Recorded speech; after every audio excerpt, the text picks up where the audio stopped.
नहीं, इस तरह भी ज़्यादा प्रकाश जो होता है ना, आदमी को क्या बोलते हैं, अंधेरा में डाल देता है। इसलिए हमेशा कभी ना कभी अंधेरा में रहना चाहिए ताकि आपको प्रकाश का महत्व पता चले।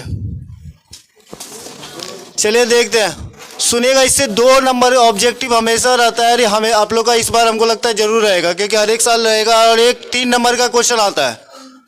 थोड़ा शांति बनाए रखना। इससे 2 नंबर का ऑब्जेक्टिव रहेगा, चाहे किसी भी टाइप से घुमा के पूछे, लेकिन रहता है। और ये 3 नंबर का क्वेश्चन मार्केट से हमेशा रहता है, नहीं तो 5 नंबर का लॉन्ग। अब जैसे 5 नंबर का लॉन्ग में क्या आएगा तो समझने की कोशिश करना। एकाधिकार के मूल्य के अंतर्गत मूल्य निर्धारण का कैसे किया जाता है, रेखाचित्र के माध्यम से बताया, जो अभी नोट्स में आपको दिए होंगे। एक तो वो इसके पीछे क्लास में पढ़ाए थे, याद कीजिए, पूर्ण प्रतियोगिता के अंतर्गत मूल्य कैसे निर्धारित होता है। एक वो उसी को घुमा के पूछा गया था, संतुलन कीमत का निर्धारण कैसे किया जाता है। ये तीनों क्वेश्चन 5 नंबर में आया है, लगभग 3 से 4 बार आया है।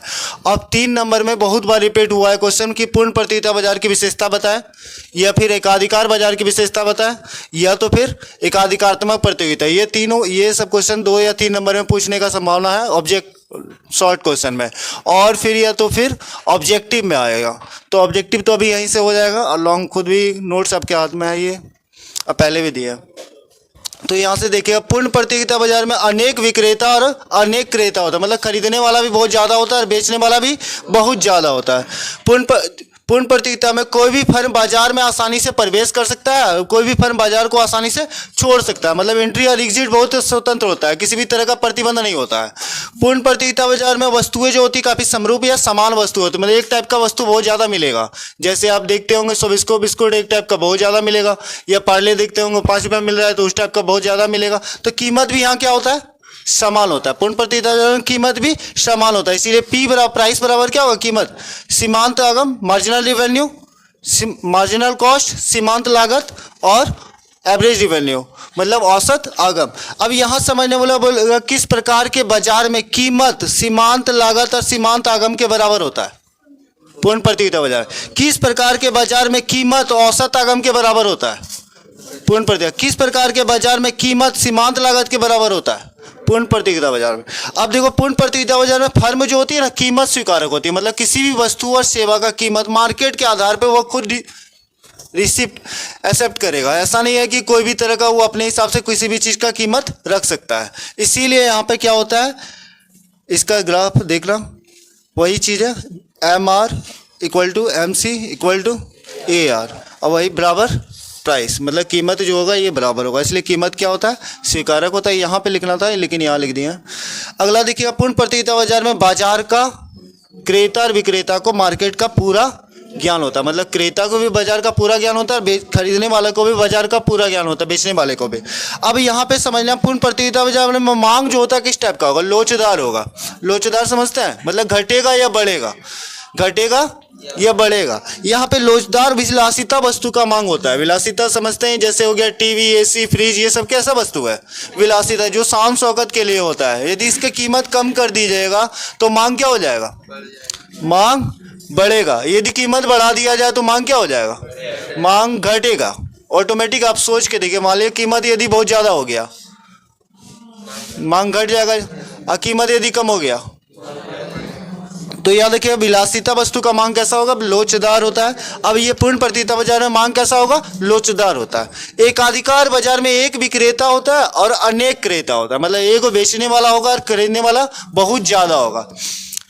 इसीलिए इसको एकाधिकार बाजार में कोई भी फर्म आसानी से ना तो प्रवेश कर सकता है, ना ही कोई फर्म आसानी को बाजार को छोड़ सकता है। चाहे घाटा में भी हो तो मार्केट नहीं छोड़ सकते हैं। जैसे आप देखते होंगे बहुत सारे, जैसे झारखंड विद्युत बोर्ड देखिए, कितना भी घाटा में चलेगा वो आसानी से मार्केट को नहीं छोड़ सकता है। हाँ, लेकिन इस टाइप के बाजार में जो प्रवेश कर गया वो नोट छापने का मशीनें है, ऐसा बाजार है। तो याद रखिए, एकाधिकार बाजार में फर्म का प्रवेश छोड़ने पर पूर्ण प्रतिबंध होता है। आसानी से ना तो प्रवेश कर सकता है, ना ही आसानी से छोड़ सकता है। एकाधिकार बाजार में क्या होता है, तो फर्म जो होती है कीमत निर्धारक होती है। कोई भी चीज़ का जो दाम प्राइस होगा डिटरमाइन कौन करेगा, फर्म करेगा।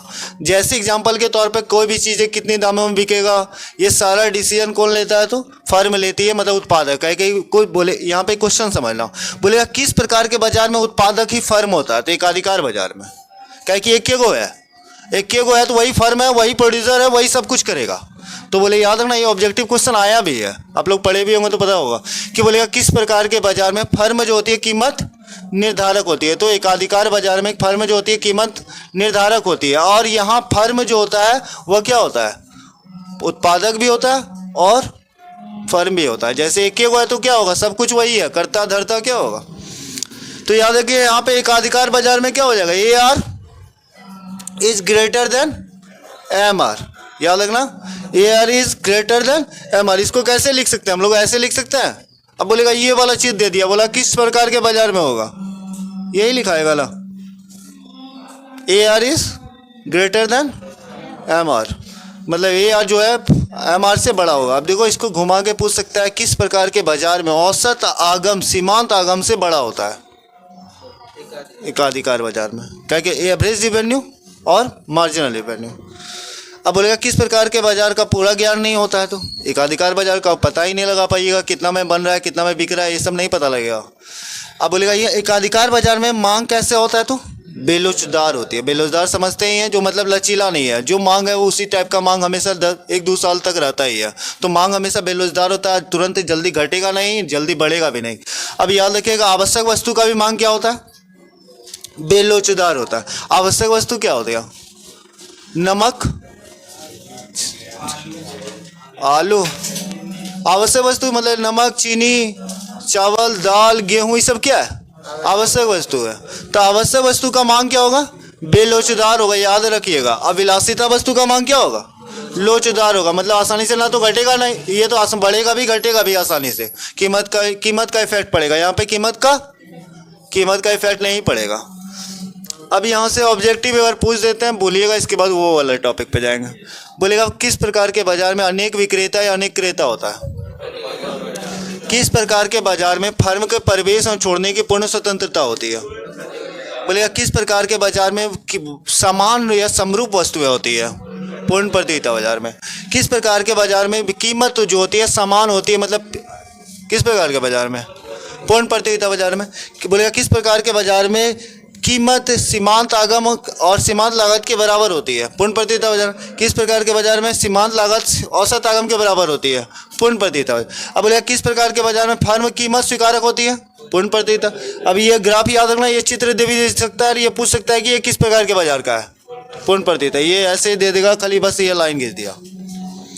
अब ये याद रखिए। बोले विलासिता वस्तु की मांग क्या होती है, लोचदार होती है। विलासिता वस्तु क्या हो गया, शान शौकत के लिए जितना भी चीज़ होती है, जैसे एसी, फ्रिज, टीवी, ठीक है आहिस्ता।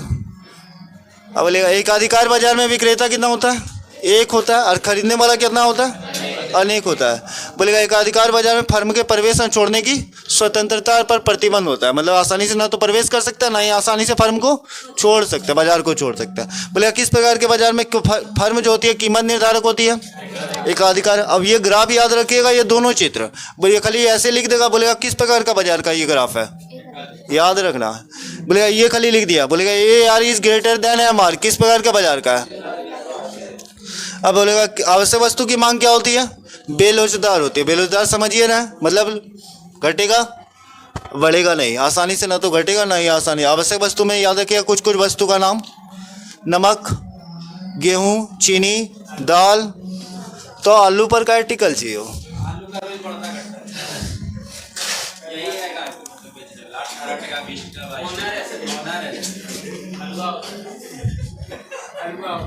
नहीं देखिए एक चीज है, चलो छोड़ो नहीं बोलेगा। एक अधिकारत्मक प्रतियोगिता देखिए लास्ट है ये वाला। एक अधिकारत्मक प्रतियोगिता में क्या होता है, अनेक विक्रेता होता है, अनेक खरीदता होता है, लेकिन ना वस्तु विभेद होता है। वस्तु विभेद समझता है, स्थानापन होगा, एक टाइप का डिफरेंट टाइप का वस्तु होगा, कहीं ना कुछ गुण रूप आकार में बदलाव होता है। अब वो उससे अलग विशेष वस्तु बना देता है, और उसके कारण वो जो होता है मोनोपोली क्रिएट कर लेता है, उसको मोनोपोलिस्टिक मार्केट बोलते हैं। जैसे एग्जांपल समझ लो, एप्पल जो है ना मोबाइल कहीं ना कुछ मोनोपोली क्रिएट करके रखा है, इसीलिए उसका सैमसंग यानी मोबाइल से थोड़ा डिफरेंट है। यह सैमसंग जो है कहीं ना कहीं ओप्पो, वीवो से कुछ क्वालिटी, गुण रूप, आकार में कुछ ना कुछ डिफरेंट रखा है, इसीलिए ओप्पो से डिफरेंट आई कहीं ना कहीं मोनोपोलिस्टिक मार्केट का उदाहरण है कि कहीं ना कहीं ये लोग मोनोपोली क्रिएट किया है। तो यहाँ पे याद रखिए किस टाइप का वस्तु मिलेगा, तो एकाधिकारत्मक प्रतियोगिता में उत्पाद विभेद होता है, उत्पादों के गुण रूप आकार में कहीं ना कुछ डिफरेंट मिलेगा।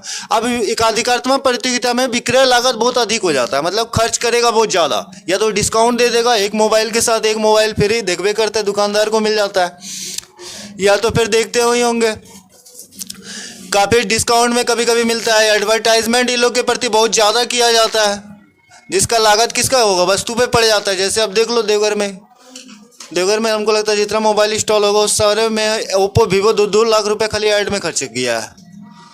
2 लाख रुपया स्टॉल लगाना, लाइटिंग लगाना, तो उसका खर्च किस पे जुड़ेगा,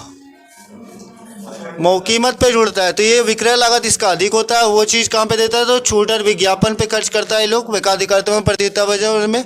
दूसरा याद रखिए एकाधिकारत्मक प्रतियोगिता बाजार में मांग बढ़ कैसे होगा, तो नीचे की ओर झुका होता है, याद रखिएगा, याद है, ठीक है। अब पहला क्वेश्चन पढ़ लीजिए और नोट्स जो मिला हुआ है वही चीज़ हुआ है, बस कुछ नहीं है।